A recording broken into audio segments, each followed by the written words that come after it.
for a gym floor, pouring that probably next week, all dependent on weather, of course, and availability to get cement trucks to the site. So it's a little bit muddy and wet. So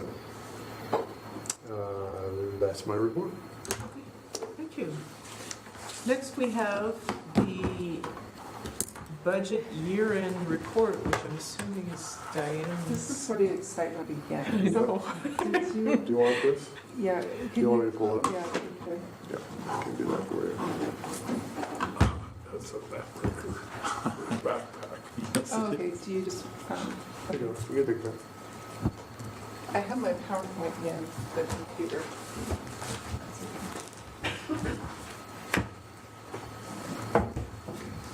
Okay.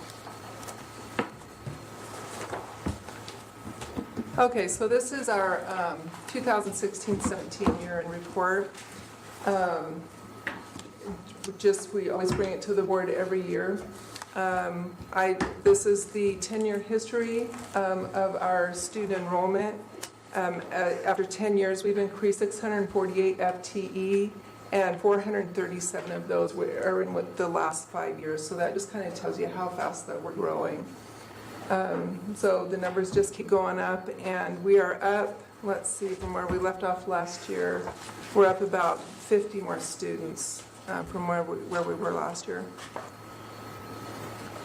The general fund, we had a beginning fund balance in the general fund of about $3.3 million. Our revenues were $29 million, expenditures $26 million, and then we had to transfer out to pay off the non-voting debt for the Jefferson extra classes, which leaves us with an ending fund balance of about $4,769,000.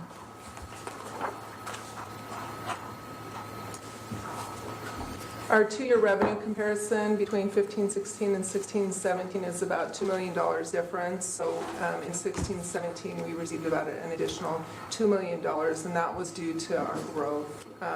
Most of it was general state apportionment due to enrollment.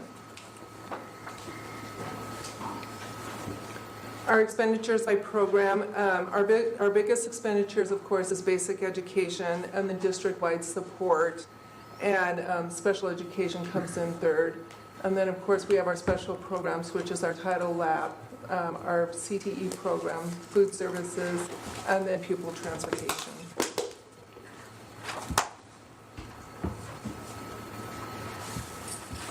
Certified salaries and benefits are our largest expenditures out of basic education, along with classified employees. Supplies, purchased services, travel and capital outlay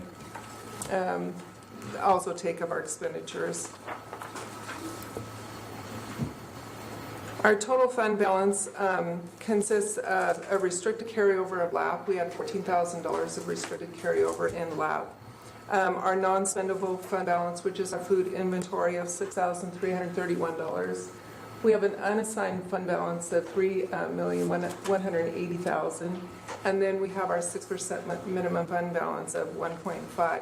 But I do want to let you know that our payroll comes in at about $2 million, and so, we would like to at least try and have at least 1 month payroll on the books, which is about $2 million. So our 6% minimum fund balance doesn't meet that. Our capital projects fund, our beginning fund balance is $24 million. We had revenues and other financing sources, which was our transfer in to pay off that Jefferson bond. And then our expenditures included a Jefferson bond. And then again, finishing up Pullman High School, starting Kamiak. We have our tech levy. We came up with an ending fund balance of $23 million, which most of it's reserved for Kamiak. Our debt service, we had a beginning fund balance of $2.5 million, revenues and other financial sources of $7 million. That comes from local property tax and the transfer in.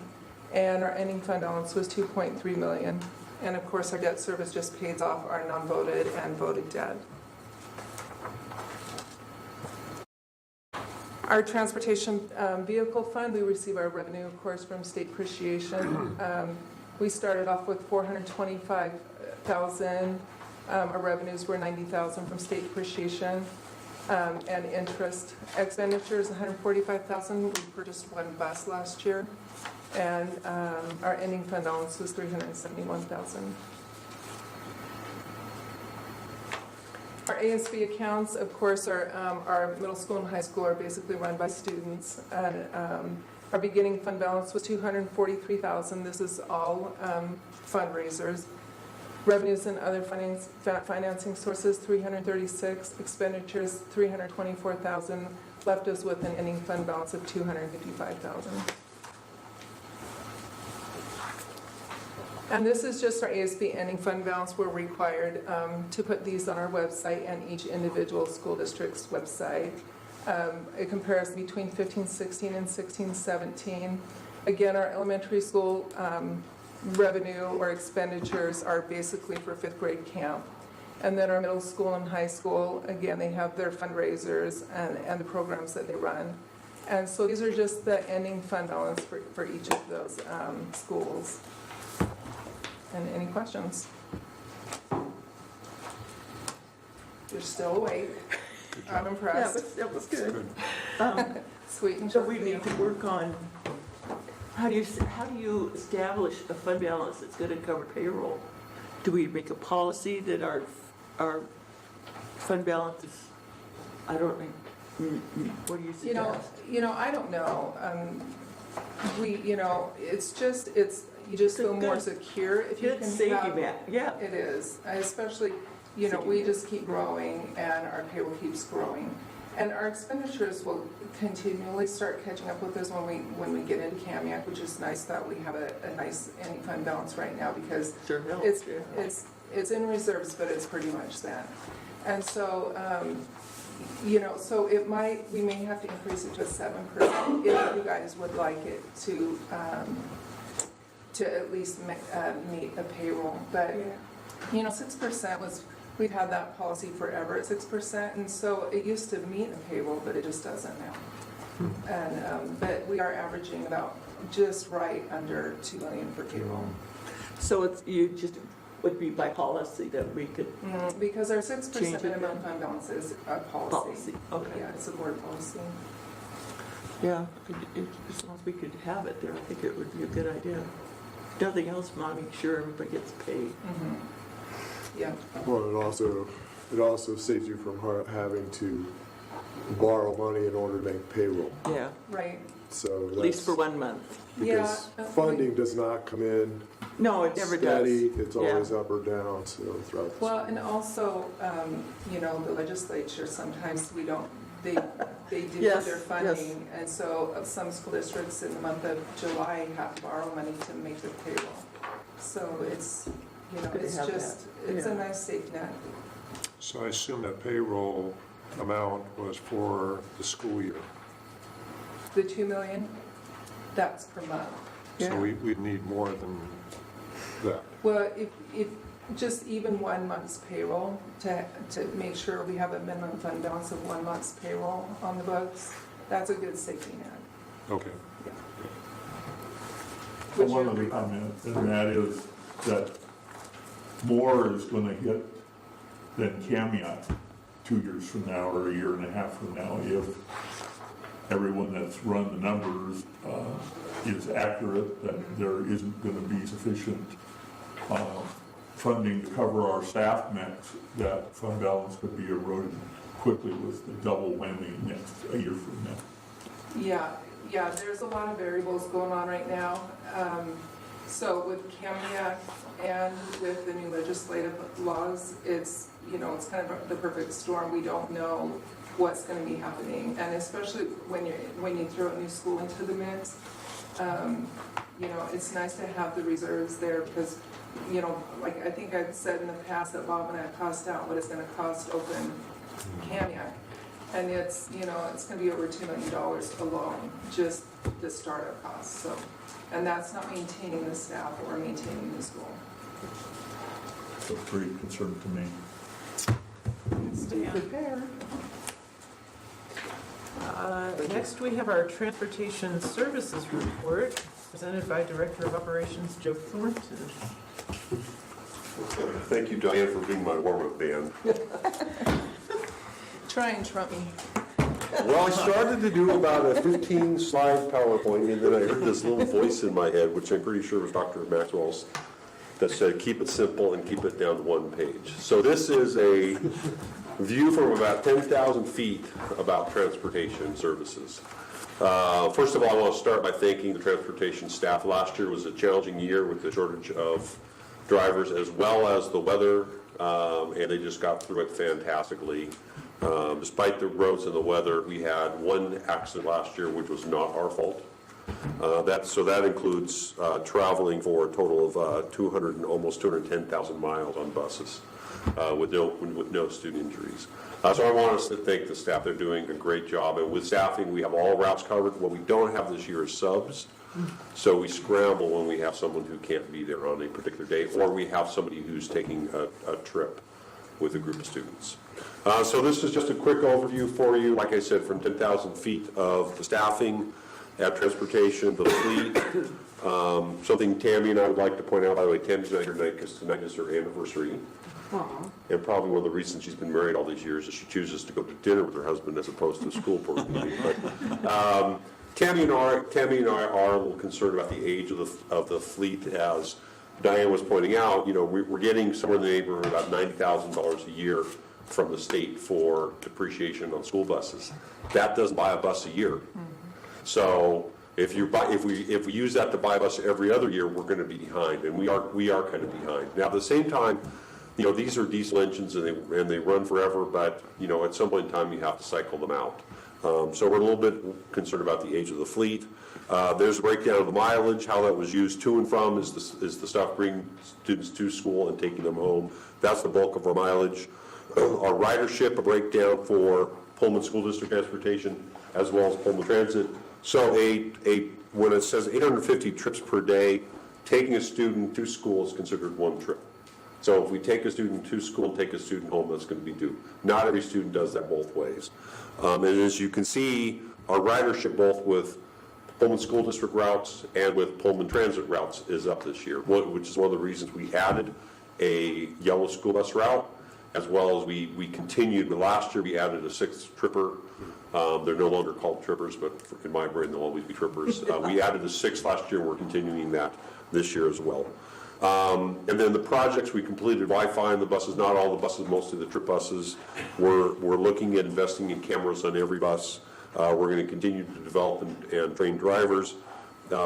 Continual evaluation of routes. In fact, just the other day they added a stop on a route because of that need. We're continually looking at the facility, and then we're doing some updating of communication. And what I mean by that is, and this is with Shannon's help, we're going to be able to compartmentalize the phone messages. So, for example, if we need to do a rural routes only message because of roads, we're going to be able to send that message out to just those families as opposed to calling the whole district. So, any questions? Yes. A couple of years ago, I remember there was sort of this trade-off between the newer buses being new but kind of having lower emission standards and kind of breaking down more because their air filters or something would get clogged, and some of the older buses were...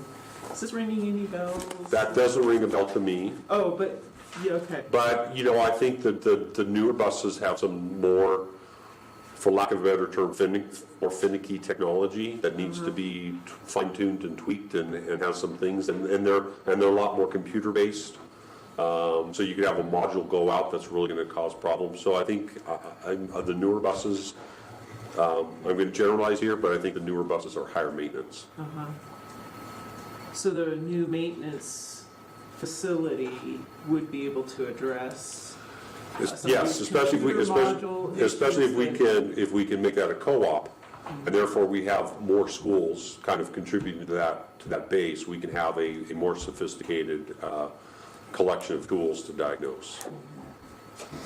Do you keep track of how many incidents there are when there's the bus can't go because of Yeah, that's all logged. Okay. Yeah, that's all logged, and that's most important to not only help diagnose what's problem with that bus, but also to help us decide where do we want to send that bus. If it's a bus that has been giving us problems, We're not sending out with the cross-country team to Yakima Yeah. on Friday, for example. Okay. We want to send Old Reliable with the cross-country team. Yeah. Other questions? Thank you. Thank you, Joe. Thanks, Joe. Okay. The next portion of the agenda is the visitor section. This part of the agenda is for when anyone wishing to speak before the board, either as an individual or a member of a group. Visitors addressing the board will go to the microphone and state their name and address prior to presenting their information. The board will listen and may offer clarification, but will not discuss the topic at this time. The board may consider moving the topic presented to a future meeting date as a discussion item. Please keep your comments civil and respectful and limit your remarks to 3 minutes. And our first visitor is Jane LaRiviere. Thank you.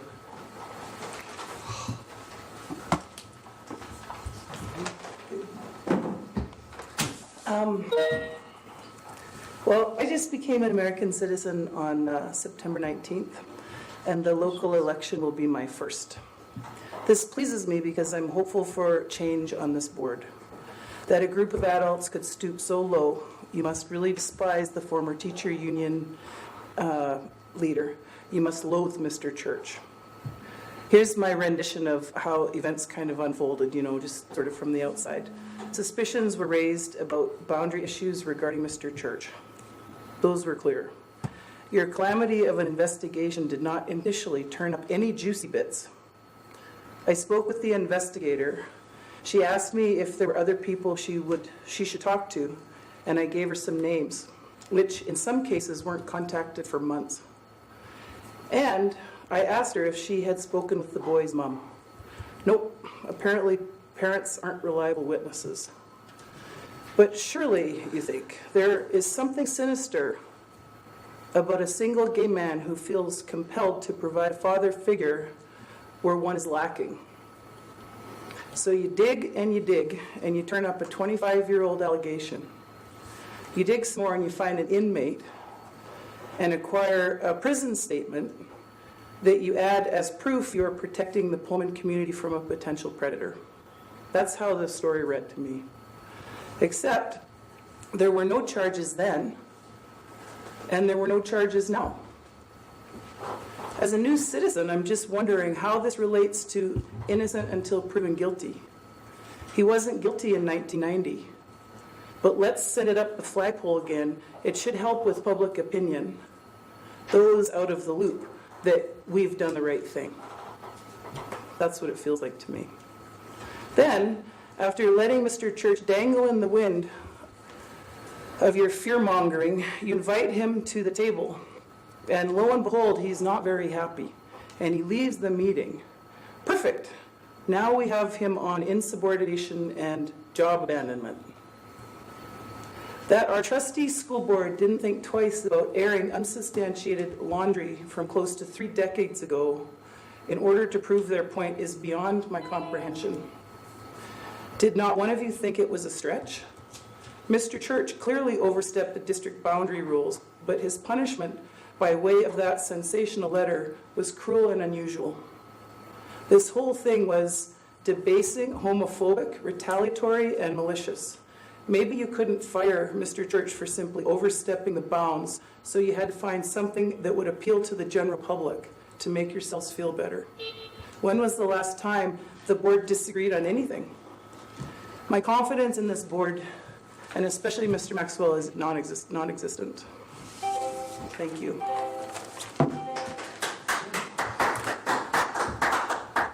Okay.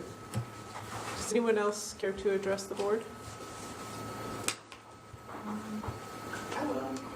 Okay.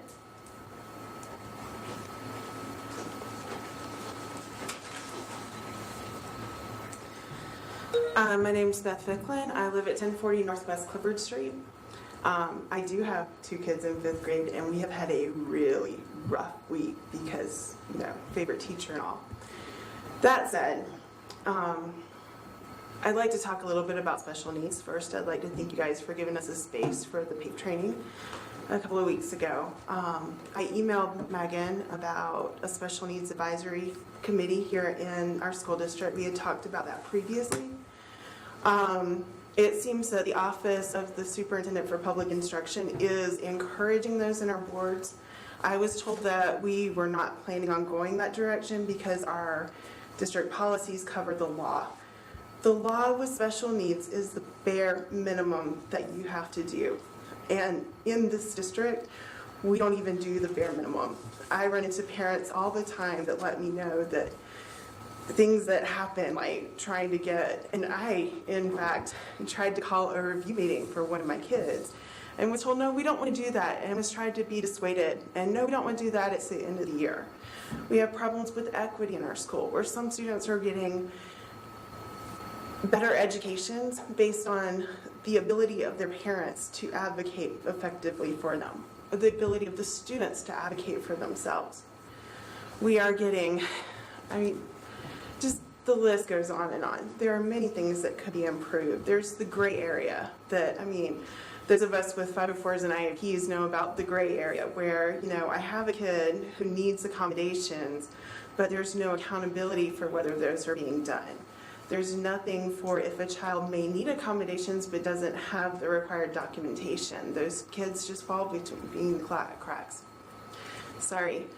My understanding is the Disability Action Committee over in Moscow has been working on getting a mentorship program or a support group over in Pullman High School for more than a year, and it hasn't gone through.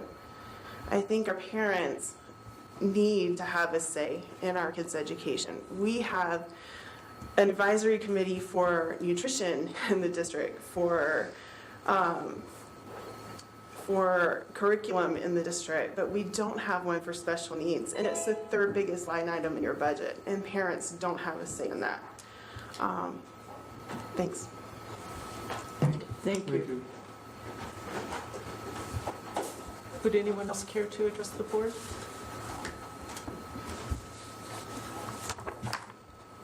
Okay.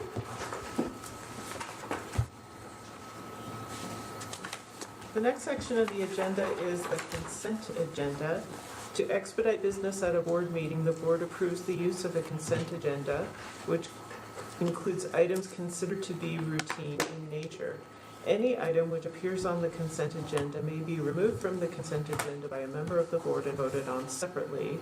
The remaining items will be voted on by a single motion. Tonight's consent agenda consists of minutes, budget status reports, overnight field trip requests, the personal services report, the professional and personal services contracts, ASB fundraisers, records destruction, warrants, and transfer requests.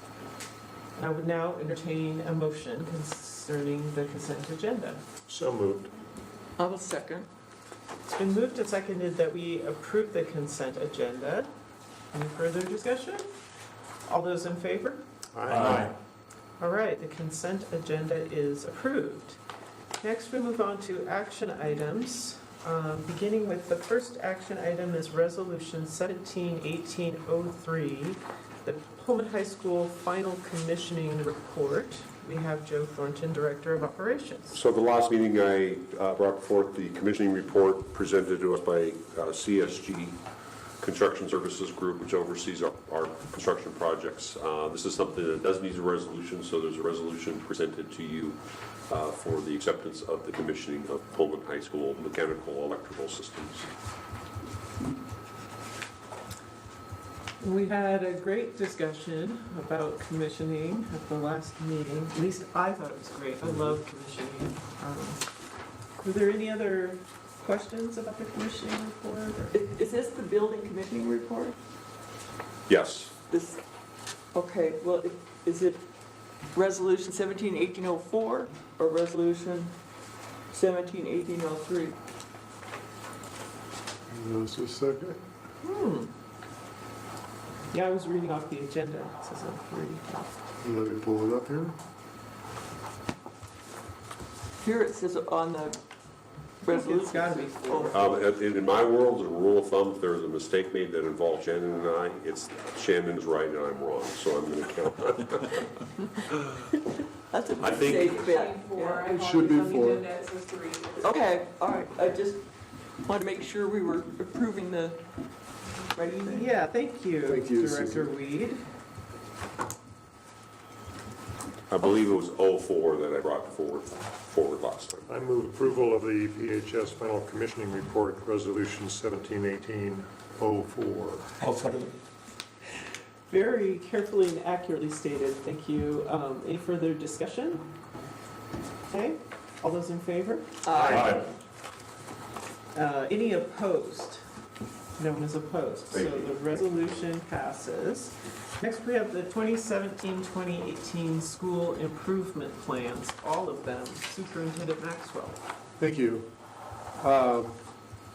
Again, looking at, in the interest of time and knowing that you spent a work session reviewing all the plans and having presentations from the building principals and the opportunity to ask questions. And we did have this as a discussion item at our last board meeting as well. I think you're pretty well versed in the school strategic plan, so this is an annual process that we go through, and we're asking for the approval of 2017-2018 school improvement plans. Okay. Were there any further questions or comments about the school improvement plans? I just appreciated all the principals who gave those updates on their improvement plans. Yeah, it felt kind of inspiring, like Yeah, hearing yeah. all that. Yeah. They did a very good job. So kudos to them. I'm approval of the school improvement plans as presented. I will second. All right, it's been moved and seconded that we approve the 2017-2018 school improvement plans. Is there any further discussion? Hearing none, all those in favor? Aye. Any opposed? The school improvement plans are approved. Next, we have the minimum basic education compliance report. Again, Superintendent Maxwell. Thank you. Again, this is an annual compliance report that we submit. The documents, we reviewed those last times. We do meet the minimum instructional hour offerings, which are stated in the executive summary up front, as well as we have some specific documents that just break those down in a little bit more detailed manner for your review. Okay. Are there any questions or comments about the minimum basic education compliance report, which is sort of the same every year? It is. It's the same every year unless there is a legislative change. Right. So, And I second. Until they stop requiring 180 days and 1080 hours. Hours. Yeah. which it hasn't changed since I've been in education. Yeah. Okay. All right. Hearing no further discussion. Oh no. Is there a motion? I forget.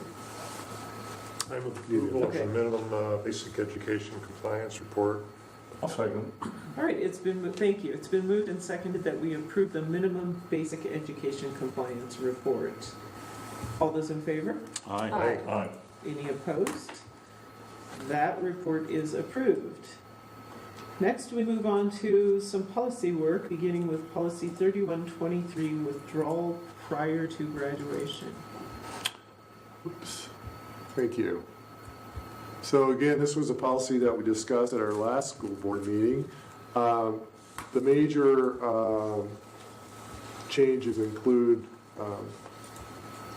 focusing on the specific steps that we would go through to focus on attention of students who might be potential dropouts, and also the addition of adding an annual report regarding students that have dropped out of high school. So I'll pull that up for you.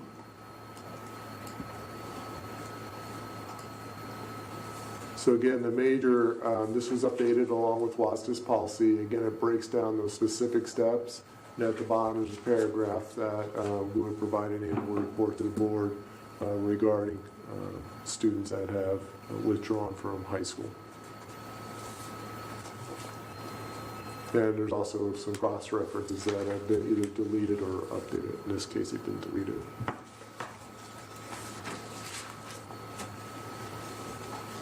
And this is WASDA's language, even the report part. Yes, the report Okay. part is not required, but it's a Right. suggestion. Does WASDA provide a sample of what the report would look like? No, they don't. Okay. So Um, it could be whatever you want, or you don't need a report. Yeah, So- and I'm sorry I didn't say anything last time, but it seems odd to me that it would say for each student, because that would be, like, Yeah. I'm assuming you wouldn't identify the students by name. We would not. Also, I think we have to be careful when you have a number less than 10. Yeah. It's called an N number, and under 10 it could be discoverable, so typically don't. I would think in this case, if it was an annual report, it would be a generic summary of maybe some reasons why students Okay, that's, dropped out, and maybe our efforts to Right. re-engage them. because that was, I thought it would be a good idea for us as a board to hear about the reasons people leave school, but I wouldn't want to know their individual No, names and everything. and we would not Oh, no. provide names. Okay, okay. Were there any other questions or comments about 3123? Okay, hearing none, is there a motion? I move approval of policy 3123, withdrawal prior to graduation. I will second. Thank you. It's been moved and seconded that we approve revisions to policy 3123, withdrawal prior to graduation. Any further discussion? All those in favor? Aye. Is anyone opposed? All right, policy 3123, revisions to it are approved. Next, we have 3124, removal of student during school hours. We did have quite a bit of discussion on this particular policy, and again, I think it was more based on maybe a lack of clarification or interpretation of students leaving the class. So in an effort to clarify that, I'll go to the first sentence where it now reads, a teacher, and it used to say should not excuse, I've replaced that with, the teacher should not allow a student to be removed from class to confer with anyone unless the request is approved by the building principal. So again, changing this from just excusing a student to go somewhere, this would be under the direction of someone's coming there to remove the student from class. So I'm hoping that helps to clarify the concerns noted by the word excused. Director Weed, are you satisfied? Much better. I thank you for noticing that. I think it's, I think it reads Quite a better, bit, and I yeah. appreciate also you pointing out that. So hopefully that passes that concern. okay. Thank you. No, you're welcome. Not a problem. So Any other questions or concerns about the revisions to this policy? No, I will move that we approve board policy 3124, removal of student during school hours. Second. Thank you. It's been moved and seconded that we approve revisions to policy 3124, removal of student during school hours. Is there any further discussion? Hearing none, all those in favor? Aye. Is anyone opposed? No one is opposed. Thank you. Revisions to policy 3124 are approved. thank you. Next, we have 3126, child custody. Pull that up for you here.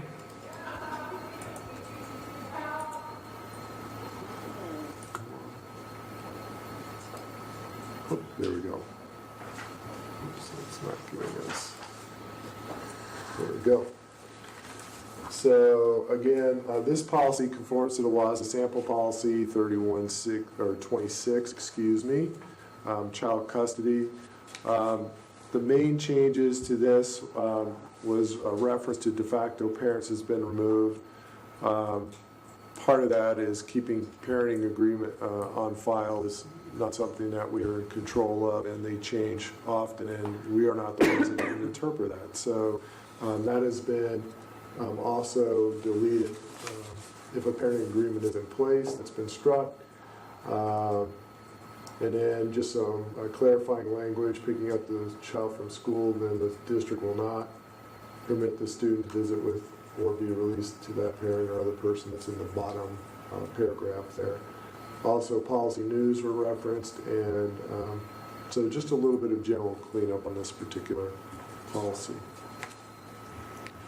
Shannon, there's a typo in the third sentence. It's parents or, and then you need a space in there, guardians. Yeah, I thought Okay. I caught that. Thank you.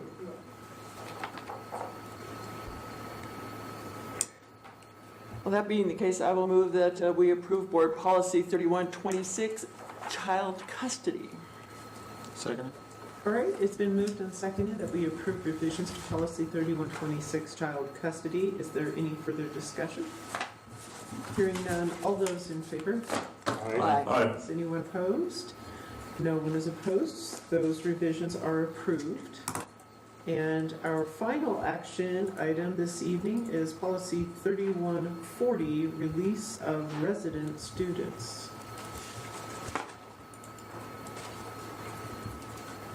So this one we had some discussion on the last time. So again, the policy was updated to reflect WAS's recommendation edits, including language grammar clarifications, which do not change the intent of the policy. For example, shall to will, and remove the requirement for the district to make an annual OSPI publication available that is no longer current or in print. In addition, the references and resources were updated. The discussion did focus on, I believe, adding clarification under paragraph 1 to third paragraph in,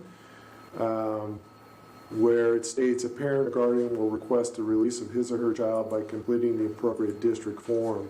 I've inserted the form number and where it can be found on the district website to address that clarification request. Thank you.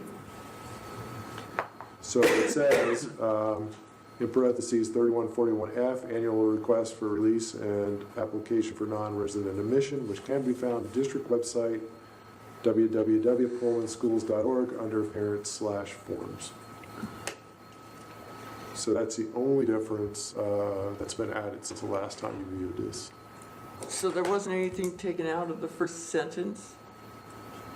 Pullman School District Board of Directors shall release any student who resides within the boundaries of the Pullman School District to attend school at another district or enroll for ancillary services, if any, in another district as specified in the parental declaration of intent to provide home-based instruction, provided the other district agrees to accept the student if.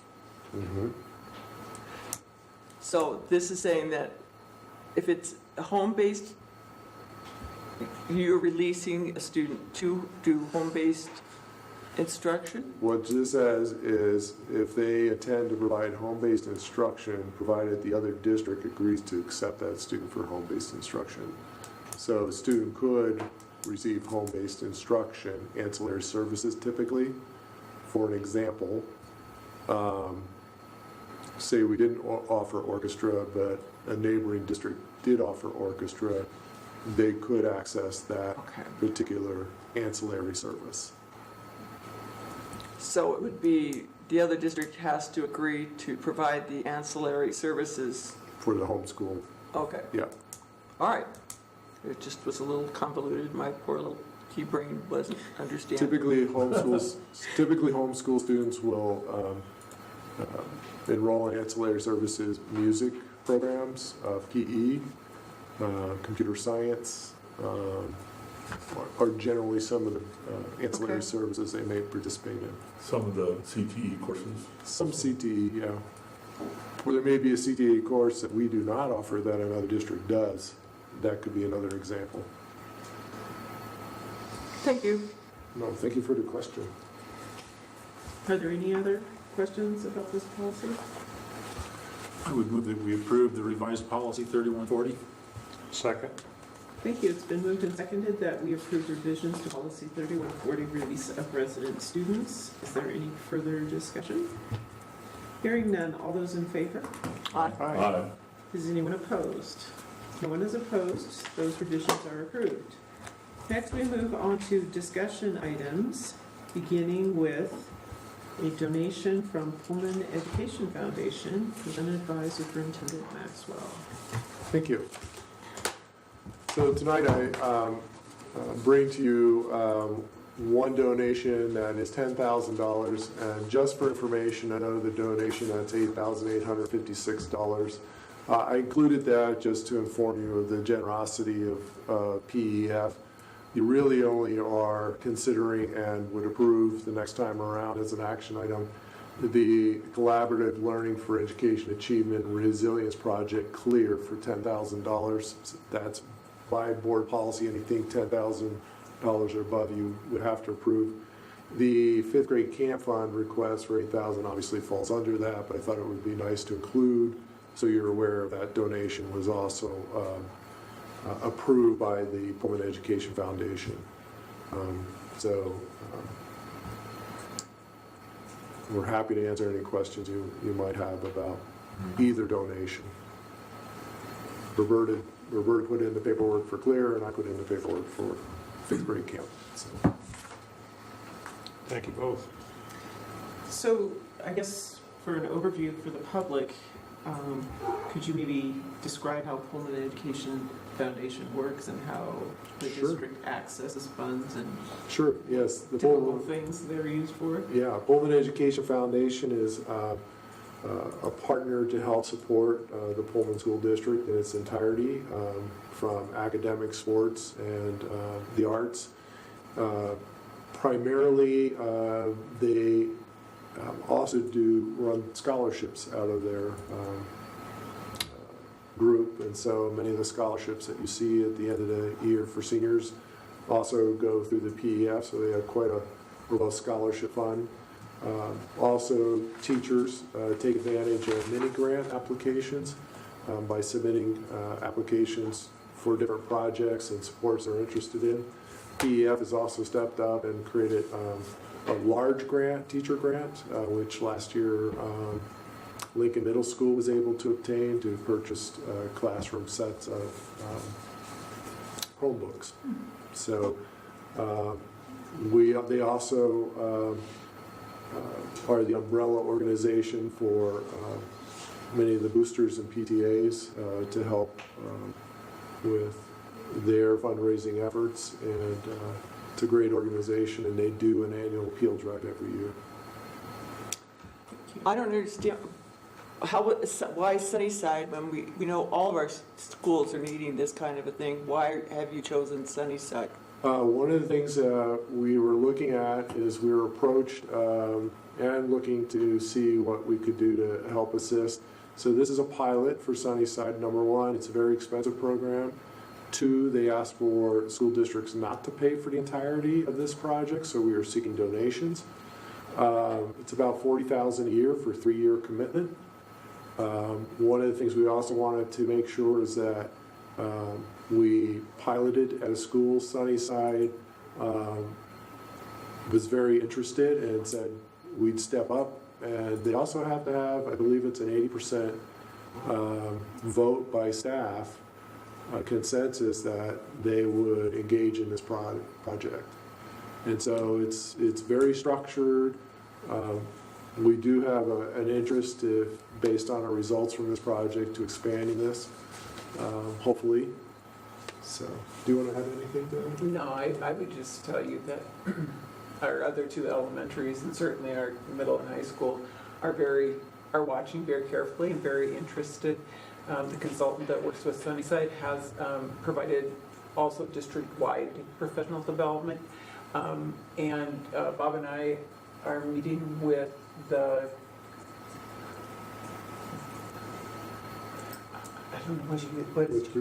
with Chris Blodgett, the founder, I guess, of CLEAR. and one of his associates, I believe in a month or so, to discuss the future of Clear in the Pullman School District, to see if we're able to expand. We made the decision to go to Sunnyside purely based on the data that indicated that we had some kids who had some pretty significant needs and we needed to support them. Not that we don't have those at every school, but Yeah, that we was do. That's, right. well, I But it was I also worry a- about jealousy amongst schools too. I mean, there's a lot of talk around town that Sunnyside seems to get preference is all. So I just was wondering what the deal is. Well, I think it's also, this was something that we had talked with building administrators and looking at the data and having someone step forward to say that we're interested. It's also quite a commitment for the staff. They have to attend a lot of training, which I understand has been going very well. And so, Yeah, I'd invite you to participate in some of the training. It's on the collaboration days for the first hour of collaborative time, as well as multiple other opportunities. So, So, and is there a plan for funding for the next 2 years? If it's a 3-year commitment? that's what we're working on. So, in fact, Roberta was at a meeting last night doing a presentation to a community group. That's something that we continue to seek donations. So there's no chance that the other schools will get to try this until we've got this one, the 3-year commitment done here before the other schools can do it, because I mean the price. there's another piece to this, Susan, in that there's interest on behalf of some of our partners at the hospital in really taking a community-wide approach, along working with Dr. Blodgett to look at really the impact of our community being trauma sensitive and able to respond to folks who have been in trauma. And so I really think they're looking at it a much deeper, wider, larger project, and that the schools will be a part of it. And so with that, the funding could really shift. Say there's some large grants and things like that. So that's really what we're hopeful for, because then we can also implement quicker in other spots. And I would also say that's not necessarily the case, is that if we truly believe we're getting the results that we expect, then I think that's a conversation we have. If that's where we want to invest some of our funding, then I think that's something that we need to take a look at. Well, I just think it's a frustration because everybody was finally, with all 3 elementary schools now being Title I schools and sort of equitable funding there, and then all of a sudden now Sunnyside again is getting some preferential, in the eyes of others, preferential treatment. So I just was wondering, I'd like to keep things equitable amongst all of our students. So, all right, thank you. Thank you for the questions. Well, my thought on this, it's a plus, and it's a pilot program. So, I mean, it has a chance to expand to the other schools. Oh, There's absolutely. growth potential pending more grants. There's Correct. more potential, and I think the things that we're learning are also some things that we're bringing back to our learning improvement days with Right. training, and we are bringing in different consultants, not only that are with the CLEAR project, but very similar in alignment with the information and resources to share with our staff. I haven't read a lot about the program, and having a background of years and years and years working directly with really troubled kids that had problems with the school that later concurrently placed them in institutions in Oregon and Colorado. I wish that we could start with the training in all 3 elementary schools and eventually a 4th. But I recognize that we don't have the funding or really the clear idea about how the program will work, and we can be really proactive and data-driven by how it works.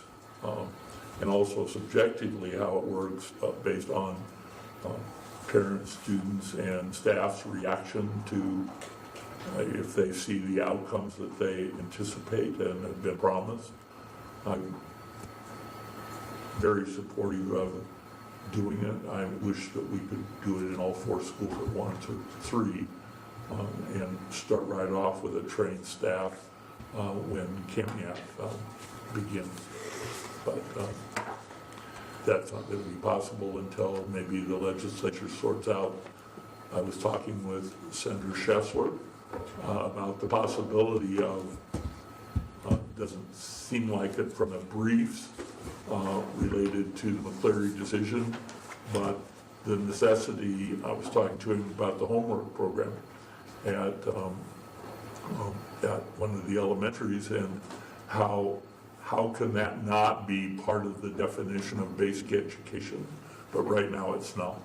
And interventions like this, like CLEAR, that are clearly needed, they're clearly responsive to conditions that the framers of our Constitution had no idea about, would be being confronted in schools and be confronted in society. It seems like that even though it's a constitutional issue, that the idea of the breadth of basic education needs to be considered and changed. Particularly when we're going to have less local money to fund programs like this that are needed. It's just mind-boggling, angry, as far as I'm concerned. As we're in this pilot phase, what data do you track to determine whether the program is successful? A primary source is discipline data. Discipline data, okay. Yeah. Office referrals, major versus minor offenses. Those pieces, as well as anecdotal data related to the consultant's work with specific teachers, related to specific students. Okay. And that we're already seeing an impact from that, positive impact from that. So like the number of referrals in late October this year Yes. compared to a Last previous year? Yeah, like guessing. I couldn't tell. Okay, Yeah. okay. Yeah, I think we'd be really interested in updates Okay. on that. Thank you. Well, and perhaps when there's a work session at Sunnyside, Pam could give you a brief update on that. Mm-hmm. Yeah. Yeah, She's certainly very excited by the work. yeah, Yep. okay. Okay.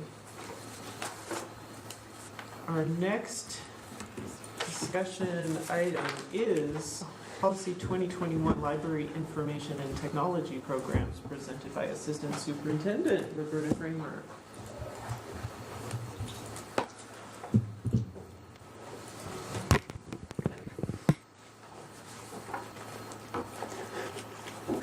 Okay, a whole lot of markup on this one. There's some of the ones I'm presenting tonight that, You want the exact summary up first? yes, please, Okay. that don't have nearly as much markup.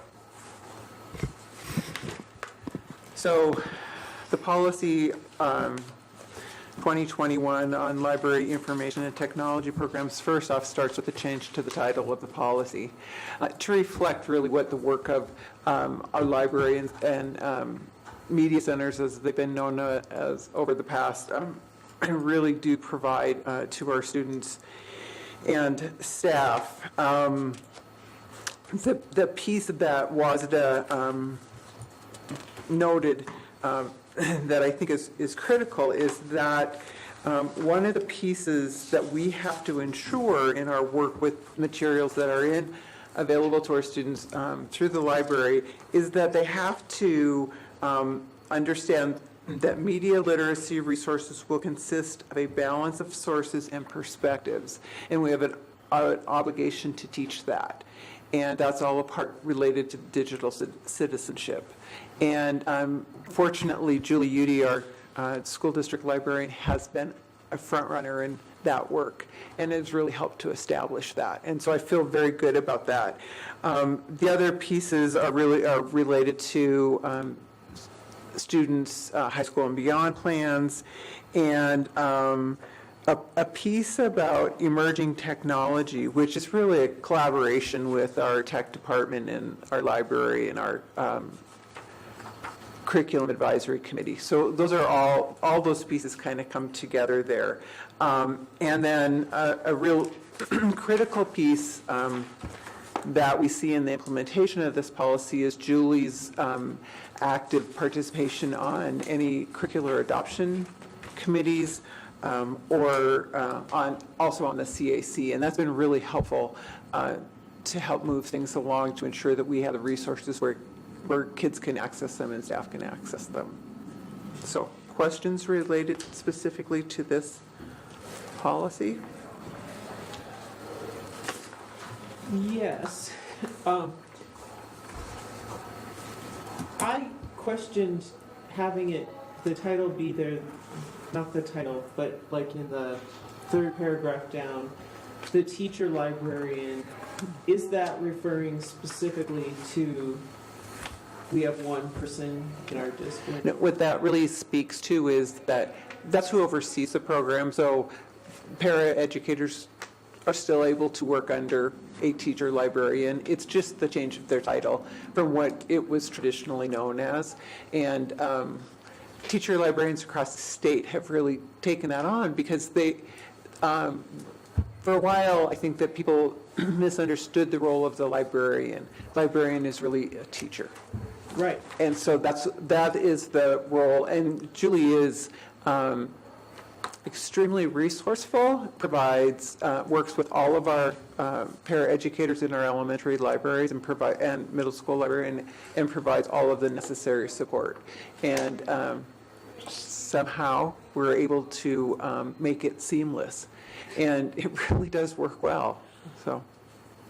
Yeah, I'm of the old school camp where I would love to see a teacher librarian in each of these libraries.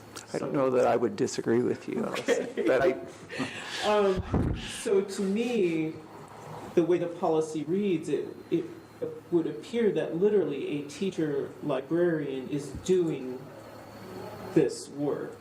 Oversees the work. How our one teacher librarian can do it. The teacher librarian oversees the work, and I believe that when I read this, that's how I read it. But if Okay. you would like it, if you have specific suggestions, I No, I'm certainly just can advocating. incorporate those. So, Well, I'm not going to disagree with you, so. But I see Diane over here, so it's I'm thinking prototypical model funding and we're looking funded, and no, just kidding. I know what you're thinking, yes. And it isn't uncommon, especially in districts our size, maybe even a bit larger and certainly smaller, where there's one librarian that oversees all of the library operations in the district.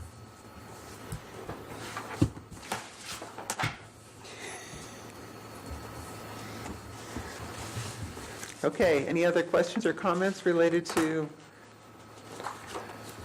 Library Information and Technology Program? All right, you'll see it in a couple of weeks. Next up. all right.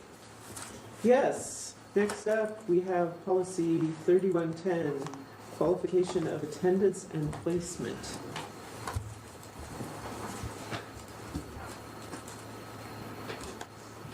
So WASD has made several updates to this reflective of the new law. And so I guess we'll get there.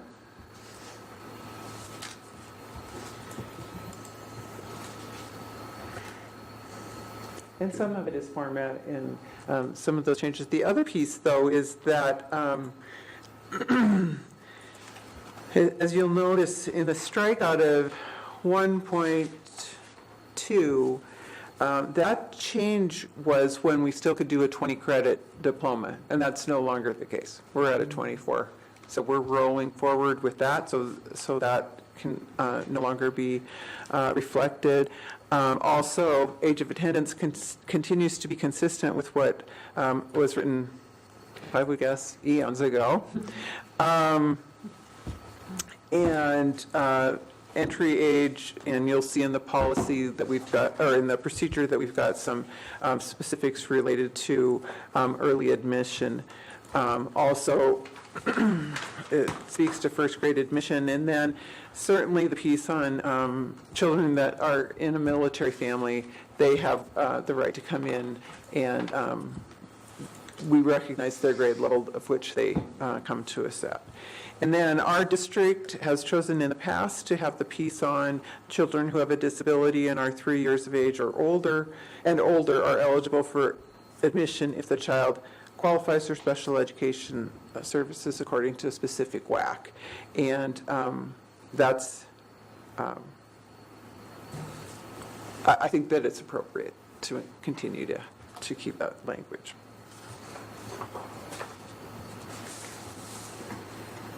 Okay. Are there any questions?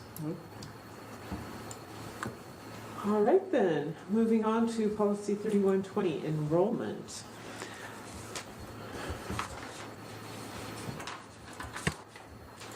Oh, sorry. Sorry. My bad. 3114, home-based and off-campus students enrolled in district programs for ancillary services.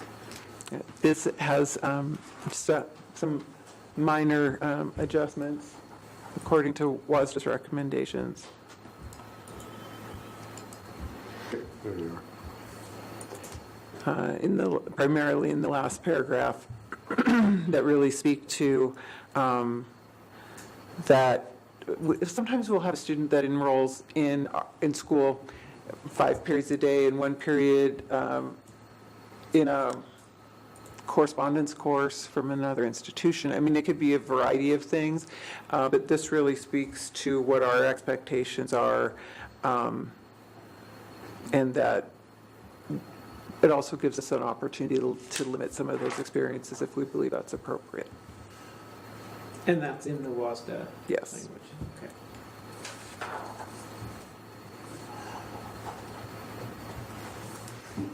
Questions? Good. All right.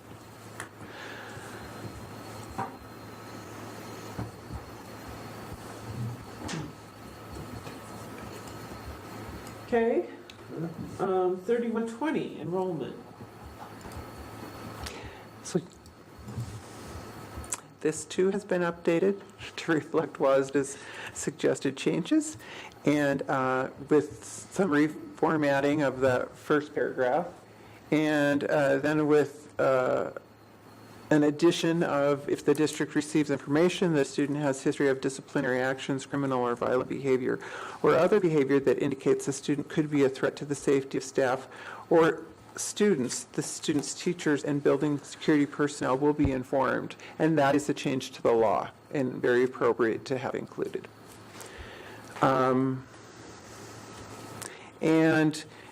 It is also appropriate, though I haven't had this experience since I've been in Pullman, I have had it in other school districts where we have had to ask for proof of residency.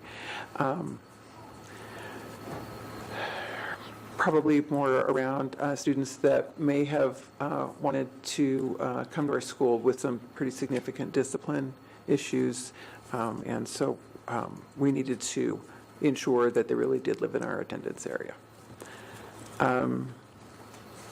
And then also states that the district will not inquire into a student's citizenship or immigration status or that of their parents or guardians as well. So that's also appropriate within the law. Any questions about that? Yes. I know we have school choice. But we are in a border area. And I know there have been instances of Idaho residents attending in the past. How is it that we're able to determine that for the purposes of receiving state funding when we, it seems in reading the policy as proposed, cannot ask for proof of residency? We can ask for Can ask. we can ask for proof of residency. May require students or their parents to provide proof of May residency. provide, but Yes. then it says we will not require proof of residency regarding an address for any student who's eligible by reason of age for the services of the district if the student does not have a legal residence. Does not have, so So considered, if they're homeless. Homeless. And it's McKinney, yes. but how is it determined And that with, someone is eligible for McKinney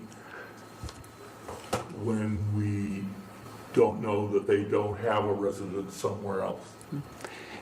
that is something that we continue to work through with our families. And generally, I haven't run into the problem. It is, because McKinney-Vento is a federal law, children can be temporarily located, still considered homeless, and be in Moscow, and we provide the transportation. We share the transportation Right, I know. expenses. So Part with of that, 3 months of family promise. yeah, yeah. I know several of those students have located then. Initially, they were just in the program and ended up being residents in Pullman and finally getting housing and so on, completing the program. But it seems like it's a bit of a conundrum in terms of you can't, if students are in a certain status, but then how do you determine what status they're in for the purpose of them qualifying for that program? So part of how we determine that is by every family is expected or asked to complete a housing questionnaire, and it's annually. So regardless of who it is, all families are asked to complete a housing questionnaire on an annual basis. So that's part of how we gauge that. But it doesn't necessarily include an address, then it's just general information about housing. Yes, but also they have to provide an address when they enroll in our school district. But we can't require proof from families that may be in a homeless situation. Okay. Is there anything, Bob, that I'm No, missing I think the here? main thing that to identify them as McKinney-Vento, they fill out the housing questionnaire and then we follow up with a conversation with that. Yeah. And typically, they describe the temporary housing that would then align with McKinney-Vento. I certainly don't want my questions to be construed as No. wanting us to serve less students and so on, but it No. seems like that there's certain information needed for the district to follow through with their legal responsibilities toward the receiving the funding. Right. And at the same time, this policy and so on. Yeah, and Relevant laws I am- also constrain that ability. I'm very confident in how we document those. We train our secretaries and our counselors very, very well in how to ask questions, how to help to support families in those particular situations. So I feel very confident that we're very accurate. We have a great homeless liaison in our school district who helps to make all of that happen. So nothing that you see in the policy as proposed prevents a barrier to us serving students? No, not at all. What position is the homeless liaison in our district? What position is Yeah, it? who, Oh, who doesn't, is Paula Oh, Bates. Yeah. okay. Yeah, that's a part of her coordinator okay. role. Yeah, yeah, she's our homeless liaison and also our foster care liaison, Okay, thank you. which both positions got elevated in the last rendition of the ESSA law. And McKinney-Vento continues to, I'll say, grow the regulations and guidance, and it evolves over time, and as Roberta mentioned, foster now is, so one of the things that complicates this is we have different sets of rules depending on which category you may fall in, and there's a lot of documentation and reporting and monitoring that goes into it, so it's And I it's noticed becoming very complex. from a clear application that people would be surprised that we're averaging 49 to 69 students that are in that status of homeless. So I believe about the 15th of October, we were at 45 students identified as being homeless. That's our highest we've ever come in October. Yep. So it's concerning going into the rest of the school year knowing that we're already that high. Okay, good discussion. The next policy is 3210, non-discrimination. Okay, this is designed just as an update, as recommended by WASDA, to ensure that we provide ancillary or auxiliary aids and services upon the request to individuals with disabilities. So, for example, if we had a parent or guardian that required a I'm going to say it wrong, Bob. For hearing impaired device. Yeah. TDD? TTC. TTC, okay. Device, which is a relay system in order to communicate with persons who are deaf or hard of hearing, and we would need to provide that. We would need to provide access. That's how we would call them, is to the relay system, and so that's just an example of what we would do in order to ensure that to happen. And there's a procedure that accompanies that Yes. policy then? Yes. Okay. Any questions about that? What about students who need services but their parents don't ask for it? Can I ask you to actually come to Sorry. the podium, just so that it's on the Just need it on public the record? Because otherwise we don't have a way of capturing what the question from the audience is. Sorry. And just remind your name and address. All right, my name's Beth Ficklin, 1040 Northwest Clifford Street. So what you're saying is that services will be provided upon request, and that's one of the problems I run in with a lot of our parents in the district, is that services will be provided upon request. So the student has to ask for help to receive it, and students that aren't able to ask for help do not receive the help. So we also have a high number of parents who don't attend IEP or 504 meetings. So a lot of students are in the system who are not asking for help, who do not have parents who ask for help, but still have the need. So how are we taking care of that? So that takes care of my kid because I'm going to ask for help. But, you know, there are how many 275 other kids that are having mixed results getting the help that they need. Thank you for your question. We'll go back and take another look. Yeah, to ensure that we're including that language, or that we've addressed the question that It I've had. seems like I'm happy something to do could that. be added to the, good point. Seems like something could be added or have where services, aids and services are needed upon request of individuals with disability or upon request from staff members or identified professionals or advocates or whatever. I'm not sure what the list would be. Yeah, but I believe, don't we, the non-discrimination statement is a standard state law that is, everybody has to use it, and this is an update to the standard statement of non-discrimination. But I do This think that sentence is that's how part I'm of the reading law. this, but let's That's look the way I into it. believe Yeah. it to be. But in the procedure, it sounds like we do need to clarify Yep. what we're doing. That's Yeah. why I was saying, let's look at the procedure Okay. too, to make sure. Because it's not clear, it does say that these will be provided, but it also needs to say, okay, how do you get it? Right. You know, And Beth and I have had the conversation around, so sometimes a part of a plan for a kiddo is that, they need to request assistance. Well, we need to teach them how to request assistance, that it's not just something that happens because we write it down. And so I'll take a look at the procedure and make sure, I'll come back the next time we bring this policy forward. I'll let you know where we are with the Yeah, procedure I as can well. remember from serving on policy committee before, we were doing something and we were looking at this statement of non-discrimination, and we thought, it seems odd to specifically call out one civic group, Boy Scouts of America, over all other possible civic groups that do nice things. why do we have to do this? And we actually tried to strike it because we just wanted to be inclusive of everybody. Not allowed. You cannot change this statement of non-discrimination. This is the law.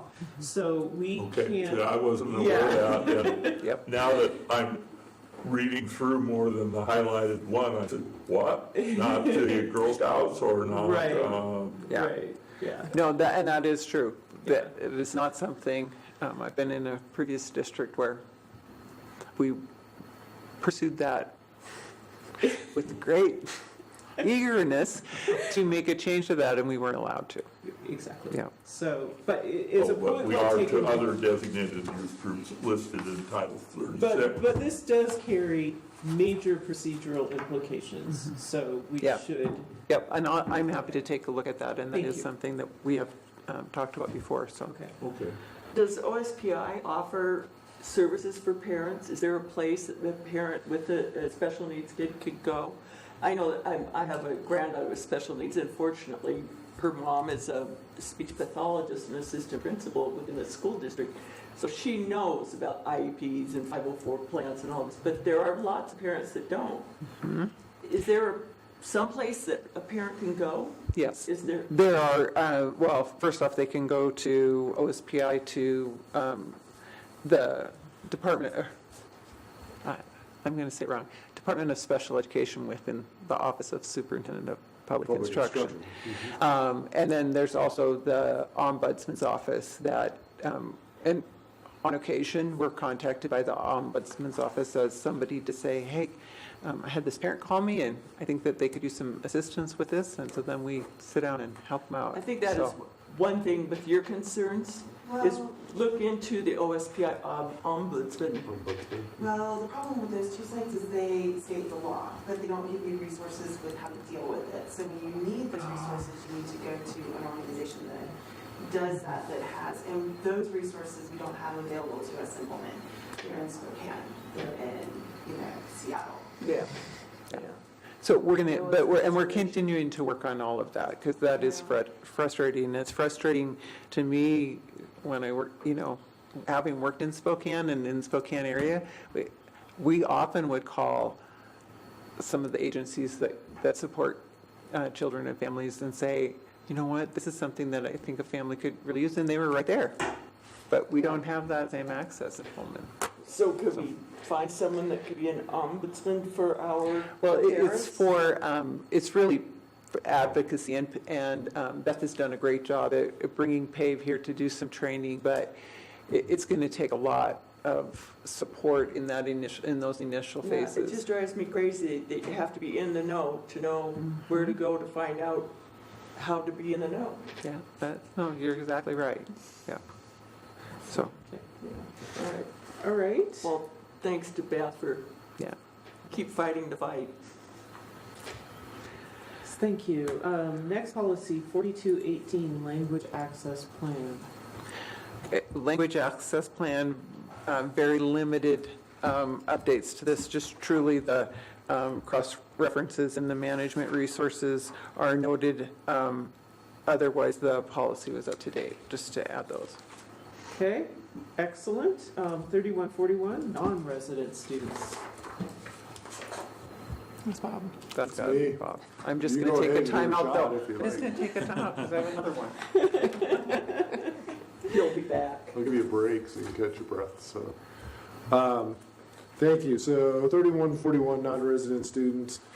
This one has significant changes to it. I've tried to detail those out in the executive summary. Three main areas. This reflects the WASDA sample policy and also aligning more closely with the RCW 28A225-2225. So it's a statute that gives guidance to controlling applications for enrollment from non-resident students, residents receiving home-based instruction, and children of school employees. So the major piece to this is new language in the RCW that talks about rational, fair, and equitable standard and statute. And so what this basically says is that when you're considering whether to accept a non-resident student, whatever process you have needs to be rational, fair, and equitable. So that's probably the main piece. The word cap or quota, which seems really arbitrary and districts have had trouble with, has been struck in favor of whether the acceptance of non-resident students will result in a district experiencing significant financial hardship. And that's in alignment with what the state and the legal authorities have supported. And so this one I've gone through with the enrollment of non-resident children and full-time employees. It really hasn't changed from the original language, but it's just a little bit more specific. And so I'm going to switch to that. Just a second here.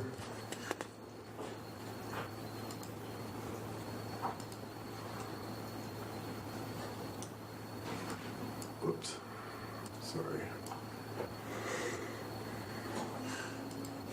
So you can see that quite a bit of this has changed.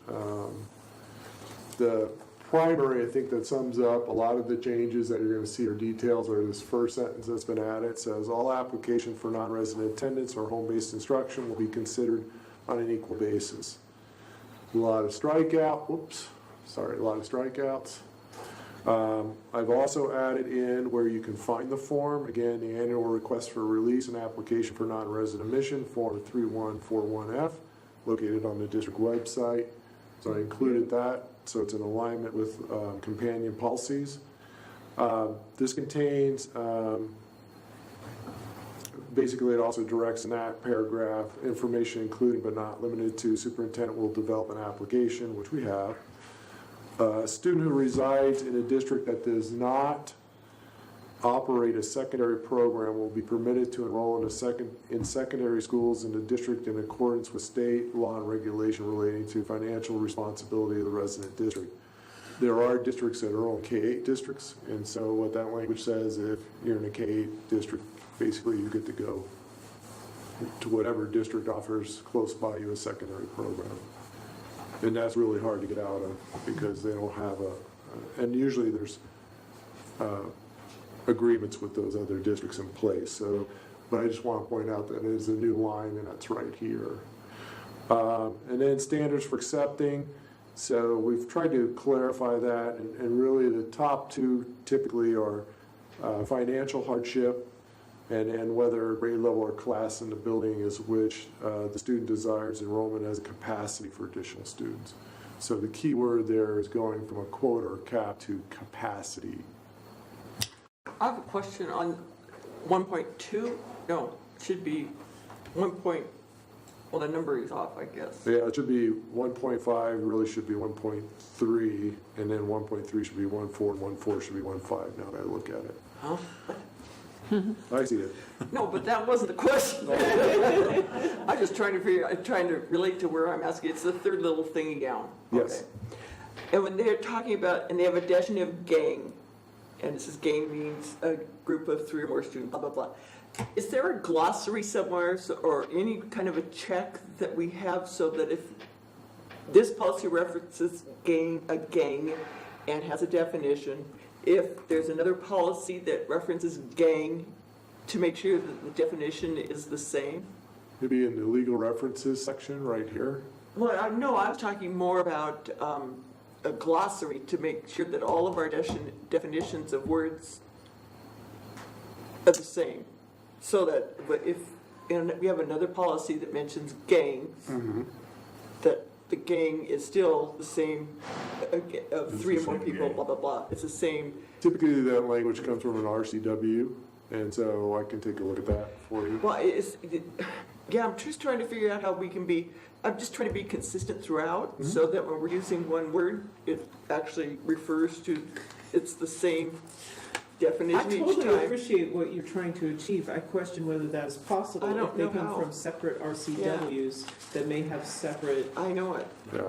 but Yeah, it just seems, Susan, I completely agree with you. I'd be happy to do a search to see if, oh, yeah. I'm It's no not, big deal, it's it's just not that coming to me that there is a glossary in education. I mean, we have a hard enough time with the the 1,000 stupid acronyms. acronyms. I know. Yeah. Is Well, it maybe only that could be a 1,000? WASDA question. But I'll ask WASDA. I'll be happy Oh, to, great idea. I'll be happy to look into that for you though. So No, don't worry about it. I will pursue. I have a question. I- Oh, go ahead. No, you have a question? Oh. Just go first. My computer died. I did read this over the weekend, but now I can't read the fine print, and what I can't remember, well, that's okay. So we have quite a few non-resident students who are currently enrolled, We do. and then we will have future non-resident students who are not enrolled yet, but may if it doesn't cause financial hardship. That's But true. at the beginning of the school year, do all those people start over and be in the same Yeah. pool Yes. every year? So Every somebody year. who's already attended here Yep. is not necessarily treated with preference to someone who has not attended here. No. Every year they have to annually reapply. So is it, and it's a first come, first serve kind of situation? There's a deadline, Yeah. and so they have to make sure that the paperwork is in. What we typically look at is if they attended the year previously, then they are considered in our roll-up projections for enrollment. So, not that there's a preference, but if they're already counted in those numbers and we are not at capacity, then there's a strong that we will continue to serve that student. So if they meet the deadline, then Yes. they are certain to know that they're not going to exceed, they're not going to cause financial hardship. Right, because we're already in our numbers when we do our budget projection for the Okay. following year. Okay. So typically, and I'll say this, typically, it's Right. not a guarantee, but typically we already know who, because they've been in our school district for a year, they're counted in our numbers. When we do our budget projection, we know that, yes, we either have capacity or we don't. And so typically when they reapply, then they're accepted. So if someone failed to meet the deadline for some reason, If they fail to meet the deadline, then it's based on luck of the draw. do we have capacity? And sometimes we've had situations where this happens a lot with siblings. Or, one grade level's at capacity and other grade level's not, especially at a particular school. And so those are things that we look at. I think it would be, I have a question about capacity, but I think all the research would show that continuity is important in terms of education. And although we're amending this policy to say everyone was going to be equally considered, might it be that those applying for the first time will be considered fairly? Because there are other balancing things about continuity, other than just the fact that we've already budgeted for them. Absolutely, and it's, I mean, I know the intention behind the RCW, but it gets very difficult when you're talking about mobile populations of students, equity and fairness in the process. Those things are things that are very difficult, and with an increasing population, it becomes even more difficult. Whereas if you're in a district with a decreasing population, that's typically not going to be an issue.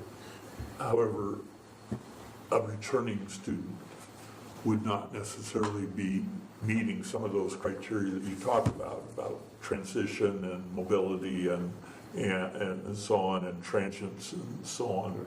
It would be more in the nature of a continuing relationship that continues through their school career here, living outside the district but attending.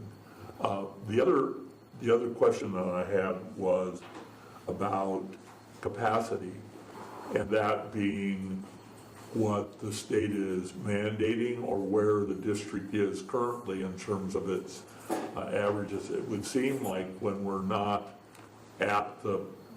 they're not required by law anymore because one of the initiatives has been rolled back. But certainly the goal is a certain level in K3 and so on, it would seem like any of the students that are out of district and they're in a classroom where we have 25 and the recommended amount is 23, then they would be the first out. Well, If well, we use, If you use that as a definition of capacity, right, so for an example, one of the most concrete definitions of capacity would be the fire marshal saying, you can only have X amount of people, 149 in this room. okay. So Other I'm capacity suggesting then can be- that it's important that we define what we mean by capacity. And that's one of the big questions of what is capacity. But also the problem then becomes in financial hardship, because those two can intermingle with capacity and financial hardship. One of the first precepts of transportation under the ADA was waivers that were due to undue financial hardship. If they complied, none of them were granted under the law. So Yeah. many applied, but none were granted. And typically financial hardship is more easily defined than capacity. And certainly with a well-operating district and a healthy fund balance, we would have a hard time standing on that one. So, but program-wise, there's another capacity, that could be a reason for capacity, whereas special education, for an example, Right, we're already over 12.7%, and it does become a financial, when you're dipping into your levy to pay for your overages in special education, then Particularly that under could be the new financial. law with the constraints on local levies and the fact that transferring students outside the district come with their FTE, but they don't come with their local levy. That's correct. So it's going to be interesting. This is probably in another 7 months, you're going to see this again, I would imagine.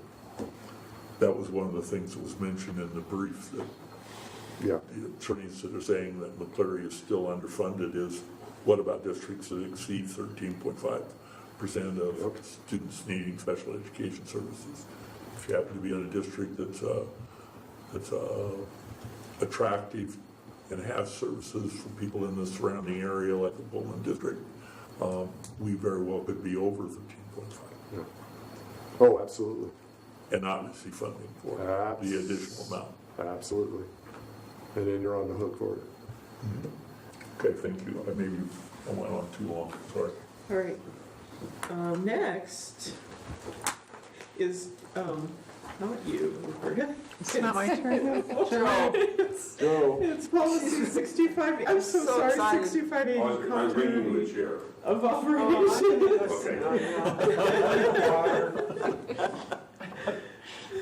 She was back to her corner. Yeah. So this is a new policy we're bringing forward. 6850 is a recommendation from WASDA that we have that in the list, and it has to do with what's called continuity of operations. And that the intent is to make sure we have some things in place to try to ensure that the disruption of operations are reduced or minimized in the event of a natural disaster. And we will need to develop what is called a COOP plan, Continuity of Operations Plan. OSPI gives some guidelines, their school safety center model, and that would be added to our safety plan handbook. And it's just basically all the resources we would tap into in the event. I looked up the other day, Houston's in the neighborhood of probably 58 schools with significant damage. 22 of those schools will probably be closed for at least a year. The Santa Rosa, Napa, Sonoma area had 2 schools that were completely burned and about another 10 with significant smoke damage. And I don't even want to begin to talk about the state of schools in Puerto Rico. So knock on wood that we will never deal with that here. And if, in that case, you know, an event like that here, we are going to be relying on outside agencies to provide some tremendous help. So the purpose of this is to have those contacts and that plan in place to be able to start to tap into those resources. Questions? Good. Thank you. Thanks, Joe. Now it's your turn. Just when you got yourself comfortable, yeah. Here to present a textbook recommendation for AP Chemistry, it's Roberta Kramer. Well, nice to see you again. So I have before you a textbook for your consideration. When we added the AP course last spring, at that point, our teacher had not been to the AP training yet, but felt confident that our current book could be used for AP Chem. Well, lo and behold, after being at the conference, she could see clearly that that was going to be a challenge. So, I have the AP Chemistry proposed text, Chemistry, the Central Science, is brought to you this evening after the teacher looked at two different items. Jesus, yes. And at another textbook as well as this one. This was the one that was selected based on that she felt like it aligned best to how the course is taught. And it is one of the most, of two that are the most well-used AP texts in the nation. And you know, with AP, we also have to have a text that they're going to agree to as well. College Board has some say in that. The copyright date is 2018. It's like buying a car. Wow. I did not know that that happened with textbooks until just recently. And bias has been, the bias review has been conducted, and the books that are there before you. This is something that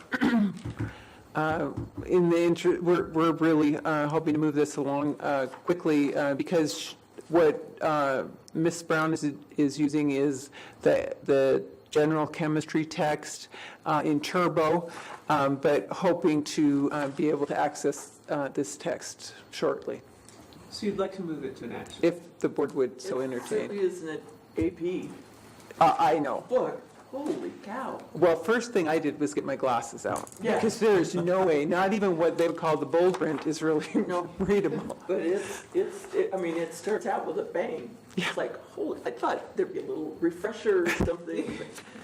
Oh, it's, Flasher. yeah. I It's a noticed killer. that the district did a really good job of making it known that these textbooks were out and available Yeah. for people to look at and comment on. Did you receive any comments No, on the book? no, there were no comments Do on you it. know if people looked at them at all, or? I'm not aware that there were, in recent adoption history, I think we've had one book that was looked at, but not to my knowledge that anyone Well, did. thank you for covering the district's bases and doing that and seeking community feedback. I personally would not feel qualified, of course, to evaluate this text, but it looks awesome, though, so. But I will add that many of the science staff members and former science teacher did spend some time Okay. Yeah, they at the did. meeting, looking through the options. So. Yeah, I yeah. At looked the over- CAC meeting, or at? Departmentally, Oh, prior to it okay. coming forward to CAC. Oh, So it's okay. been vetted very, I believe, very well. Okay, And there are some, yeah, so I know that at least department-wise, there was we spent some time having some discussion about likes and things maybe we didn't like, but there was some great discussion. do we have one section of AP chemistry? One, Okay. what we'll do, should the board approve the textbook, we would purchase 20 of them. I believe that there's about 18 kiddos in the class, so it gives us just a little bit of wiggle room should one or two more students come yet this school year. Okay. All right. Is there interest in moving this to an action item tonight? I will move that we No, make this textbook recommendation, AP Chemistry, to an action item this evening. Second. All right, it's been moved and seconded that we move this item to an action item this evening. Is there any further discussion of that? Hearing none, all those in favor? Aye. Any opposed? Okay, everyone is in favor of this being an action item. Well, now that it is an action item, I will move that we approve the recommendation AP chemistry book that was presented tonight. Chemistry, the central science. It's There, been good moved and job. seconded that we approve the AP chemistry test, chemistry, the central science. Is there any further discussion of that? Hearing none, all those in favor? Aye. Any opposed? No one is opposed. Congratulations. Thank you. There, buy those chemistry books. Okay. Ready for some sticker shock, Diane? Yeah, how much are those, by the way? It's actually not bad, and it includes this 6-year access to Online. online resources. I think that our total without taxes, 3209 or Wow. something close to that. No, 3290 and 37 cents without tax, so. Just think, if that were a college textbook, say it would be 100 Yes. put before that. 20 students, and so that, they're like 150. Oh, 50. yeah, I also have that. 163.47. Yeah. Okay, well, that's the way it goes. Okay. Information. All right, next we just have informational items, and there is no executive session, so I would now entertain a motion that we adjourn this meeting. So moved. Second. All right, all those in favor? Aye. Okay, we are adjourned.